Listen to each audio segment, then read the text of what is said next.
Good morning. It's Lubbock's First News, 7:38 with Tom, Laura, and Charles Perry, Texas State Senator, joining us this morning. Thanks for the time and stepping in for Randy. Hey, man, how are you? I'm good, sir. How are you? Doing pretty good. Okay, just real quick, I just want to ask you, and this may be one of those situations where you don't know because it's not final yet, but we were talking with Jim Geralt in the absence of Glenn Robertson on Friday morning after a city council meeting. Had a call and somebody said, hey, you know, where are we going to be in city council meetings and things like that as far as open carry? Now, you know, he had already iterated, when I say he, Jim Geralt had already iterated that, you know, there are people that, you know, do concealed carry there.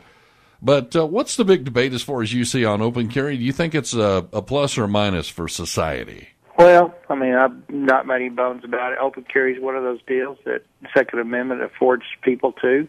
Texas hasn't, up until this session, considered it in earnest. And as of Thursday, we passed out license to carry, which out of the Senate, which means that if you're currently a CHL holder, you can actually open carry. We also passed out campus carry with no amendments on it, which basically allows students, if they have their CHL, have went through the class, handled a gun, basically 21 years and up, and went through the CHL licensing process, they can carry on campus. Those will move to the House. I expect significant debate on both of those over the House side. It'll be interesting to see what amendments get put on the House side and then what conference does, which is where you take House version, Senate version, and come together as a group or committee of the two chambers and strip or add things to it. Now, it's got to get out of the Senate. Senate's got to vote both of those out off the Senate floor and get over to the House before that occurs. But by all indications, the votes are there to get it off the Senate floor. So, two bills coming out of the Senate for campus carry, license carry, to be voted on the Senate floor. Then it will go to House, and the House will do their version, and the two will be reconciled in conference. You know, I think one of the big debates, Charles, is, you know, with especially the campus carry, people that are critics of that, you know, are saying, well, hey, you don't need these, you know, whack jobs and wingnuts walking around with, you know, firearms on them. But the fact of the matter is if somebody wanted to carry and conceal carry now that wasn't supposed to be carrying or wasn't licensed to carry with a CHL, chances are they're going to carry anyway. Yeah, I agree. I think that there's probably more concealed carry on campuses today than you would recognize or realize. I'm not naive enough to think that people don't skirt the rules and the laws that are made at state, federal, and local level to do that. And, you know, honestly, my son's at Tech. He's 25, been raised responsibly around guns.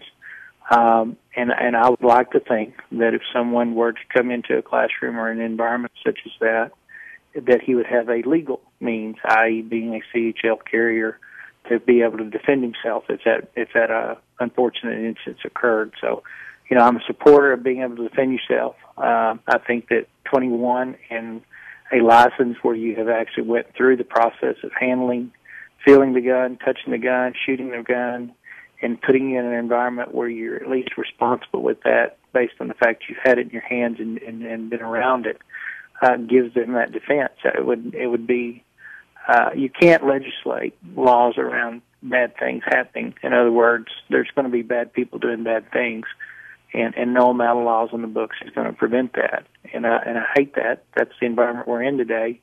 So the best case scenario is I can put you in a situation where you can defend yourself against those that choose to do harm to others. Well, that's, you know, the defending yourself with a gun, that was actually like less than 1%, according to the victimization statistics.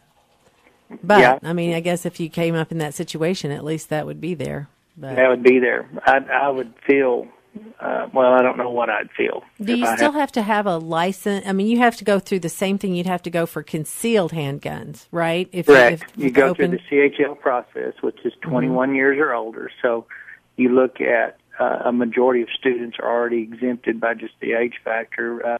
Chancellor Duncan came and testified on the bill, which means it was neutral.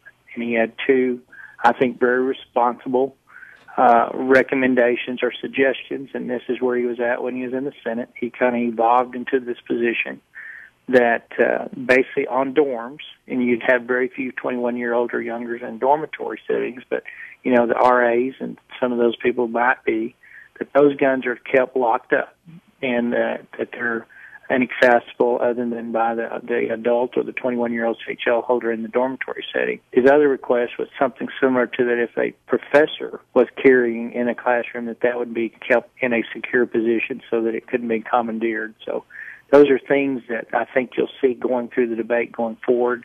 Rational, reasonable request and make some sense. The suicide argument was raised that students would have more opportunity or access to commit suicides. And again, I think it goes to probably not going to prevent someone that's already crossed over in their mind in that way to suicide. It can be multiple ways that people kill themselves. So there was that argument, and then there was just the general fear. CHL's been in place a while now in Texas. The same arguments were being made when it was put in place, and it's not turned out the way that the naysayers or those with those huge concerns. It's just not borne out. CHL holders are a pretty responsible group if you look at statistics.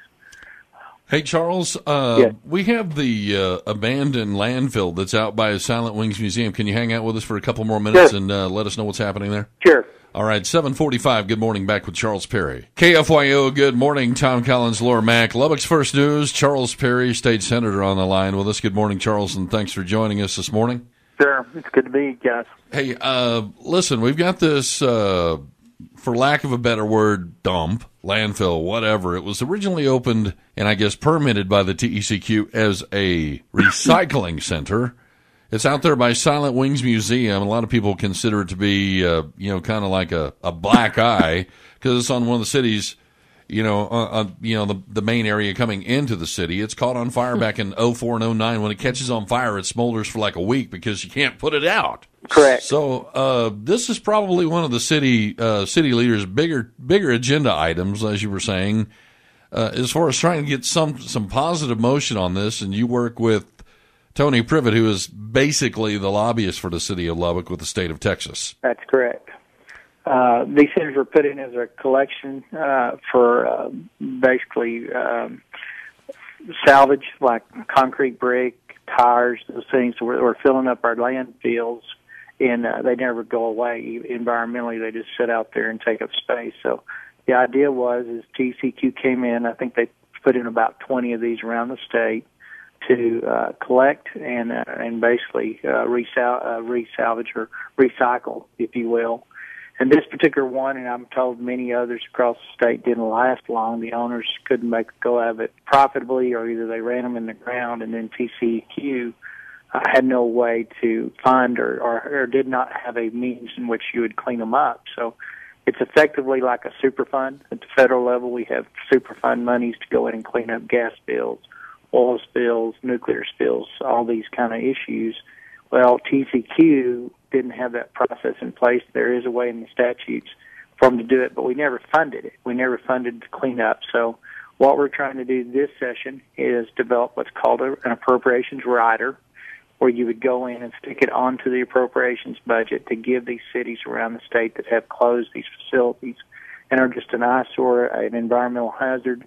When that thing gets on fire and those tires get burning, they may burn for a month, and they actually blacken the sky at the point to where the airline traffic is interrupted. So it's a county and a city issue. It's a city issue because that's not what you want people to see when they come in. It's a county issue because it's out there kind of starting into their jurisdiction, and then you got landfill issues.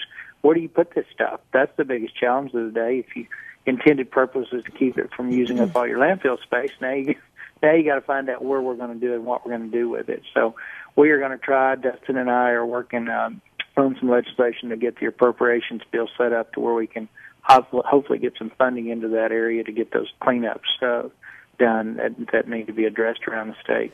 Kind of interesting to me that, TECQ was the one that permitted this, and they were the ones that kind of dropped the ball on the whole deal. Is there any ramification with the TECQ? I mean, as far as the people who kind of walked away from it, or is this just something we're going to clean it up and just kind of go on? Well, I think let's put it this way: they had a good idea. As always, government usually starts with good ideas, and I've always said, there's probably never been more harm done in the name of public good.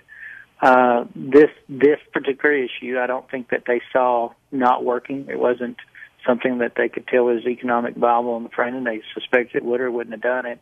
I don't think they foresaw what you do when the facility doesn't survive.